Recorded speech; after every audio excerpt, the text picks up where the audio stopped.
میرا پیارا نبی کتنا پیارا نبی، ساری دنیا کا ہے وہ دولارا نبی، میرا پیارا نبی کتنا۔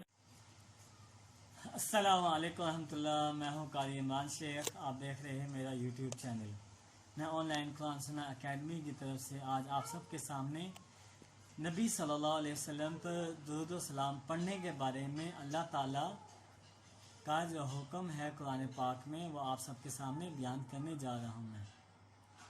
قال اللہ تعالیٰ فی القرآن الکریم ان اللہ و ملائکتہ یصلون علی النبی یا ایہا الذین آمنوا صلوا علیہ وسلموا تسلیما۔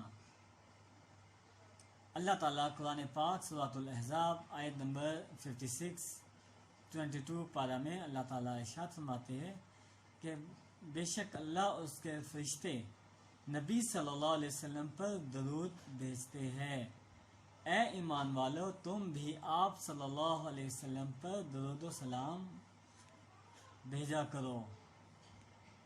اب اس آیت میں اللہ تعالیٰ نے ایمان والوں کو حکم دیا ہے نبی صلی اللہ علیہ وسلم پر درود پاک پڑھنے کا، تو ہمیں چاہیے کہ ہم نبی صلی اللہ علیہ وسلم پر درود و سلام بھیجا کریں، درود پاک بھیجے، درود پاک پڑھ کر ہر اذان کے بعد ہمیں درود پڑھنی چاہیے، درود پاک ہمیں جمعے کے دن کثرت سے درود پاک پڑھنی چاہیے، تو درود پاک پڑھنی چاہیے۔ درود پاک پڑھنا نبی صلی اللہ علیہ وسلم سے محبت کا ثبوت ہے، اور نبی صلی اللہ علیہ وسلم پر جب ہم درود پڑھیں گے تو اس سے قیامت کے دن نبی صلی اللہ علیہ وسلم بھی بہت خوش ہوں گے۔ تو یہ عمل دیکھیں اتنا افضل ترین عمل ہے کہ اللہ تعالیٰ بھی نبی صلی اللہ علیہ وسلم پر درود بھیجتے ہیں، اور اللہ تعالیٰ کے معزز فرشتے بھی آپ صلی اللہ علیہ وسلم پر درود و سلام بھیجتے ہیں۔ تو ہمیں بھی چاہیے کہ ہم نبی صلی اللہ علیہ وسلم کے امتی ہیں، ہماری ذمہ داری بنتی ہے کہ ہم نبی صلی اللہ علیہ وسلم پر درود پڑھا کریں۔